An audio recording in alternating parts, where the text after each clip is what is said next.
పోరాటాలు పోరాడదాం ఫాసిస్ట్ పాలనకు వ్యతిరేకంగా పోరాడదాం కేంద్రంలో ఉన్నటువంటి ఫాసిస్ట్ పాలనకు వ్యతిరేకంగా వర్ధిల్లాలి ప్రజా సంఘాల ఐక్యత.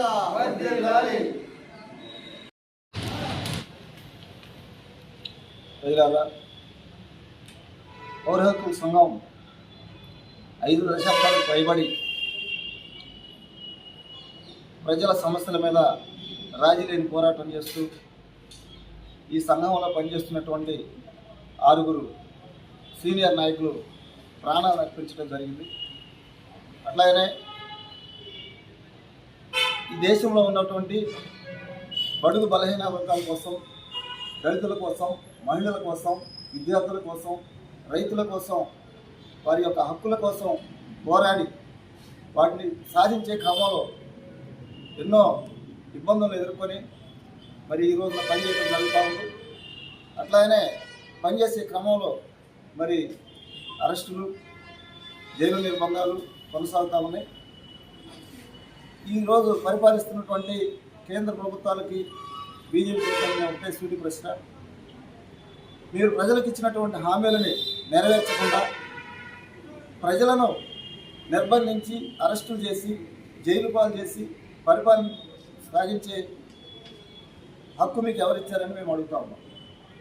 ప్రజల చేత ఎన్నుకోబడి ప్రజాస్వామ్యబద్ధంగా ప్రజలని ధర్మబద్ధంగా పరిపాలించినటువంటి మీరు ఈ రోజున అక్రమ అరెస్టులు మరి నిర్బంధం కొనసాగిస్తూ పాలన సాగిస్తూ ఉన్నారు.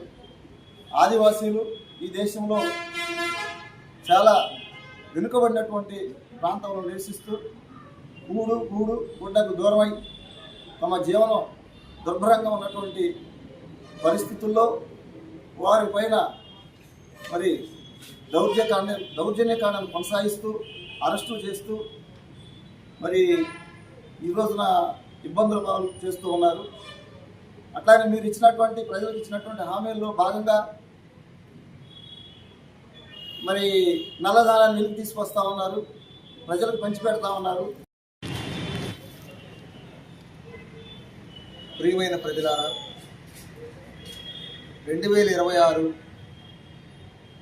జనవరి 10, 11 తేదీల్లో ఆంధ్రప్రదేశ్ పౌర హక్కుల సంఘం రాష్ట్ర మహాసభలో తిరుపతిలో జరుగుతున్న సందర్భంగా రాష్ట్రంలో నలుమూలల నుండి ప్రజలు, ప్రజాస్వామికవాదులు, రైతులు, మేధావులు అందరూ కలిసి విరివిగా ఈ సభలు జయప్రదం చేయాలని మొదటగా కోరుకుంటూ, పౌర హక్కుల సంఘం ఏర్పడడానికి గల కారణం ఉన్మాద పాలక పార్టీలు, అగ్రవర్ణ భూస్వామ్య పెట్టుబడిదారీ దోపిడీ విధానంతో అవలంబించినటువంటి రాజకీయ పార్టీలు రాజ్యాధికారానికి వచ్చిన తర్వాత పీడిత రైతాంగం పైన, దళితులపైన, ఆదివాసీలపైన, రైతు కూలీలపైన జరుగుతున్న దమనకాండను వాళ్ళు ప్రశ్నిస్తే పెట్టుబడిదారులు కొమ్ముగాస్తున్న రాజ్యం ఇబ్బంది పడుతున్నటువంటి ప్రజల్ని మళ్ళీ ఈ రాష్ట్రంలో తిరుపతిలో జరిగే రాష్ట్ర మహాసభలు జనవరి 10, 11, 2026 సంవత్సరంలో జరిగే రాష్ట్ర మహాసభలను జయప్రదం చేయాలని ఈరోజు సత్తెనపల్లి పట్టణంలో మేము కరపత్రం రిలీజ్ చేయడం జరిగింది. అయితే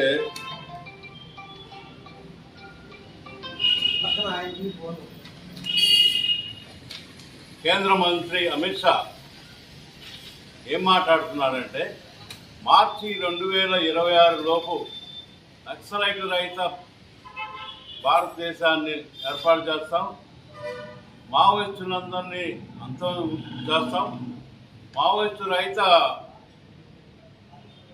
భారతదేశాన్ని తయారు చేస్తామంటున్నారు. అంటే ఇది ప్రజాస్వామ్యమా, నియంతృత్వమా తెలుసుకోవాల్సిన అంశం ఉంది ప్రజలకి. ఎందుకంటే ఒక డేట్ పెట్టి జీవించే హక్కును కాలరాసే మాటలు మాట్లాడి అది నియంతృత్వ ప్రభుత్వమేమని మేము భావిస్తున్నాం. మార్చి 2026 ఒక డేట్ పెట్టి నిరుద్యోగులకి ఉద్యోగాలు ఇవ్వండి, భూమిలోని వాళ్ళకి భూమి ఇవ్వండి, ఒక డేట్ పెట్టి ఆంధ్రప్రదేశ్ పౌర హక్కుల సంఘం గత 57 సంవత్సరాల నుంచి పౌర హక్కుల ఉద్యమాన్ని నిర్మిస్తూ ఉంది. అందులో భాగంగా వచ్చే సంవత్సరం 10-11 తేదీల్లో తిరుపతిలో మా 20 రాష్ట్ర మహాసభలు జరుపుకోవడం చూస్తున్నాం.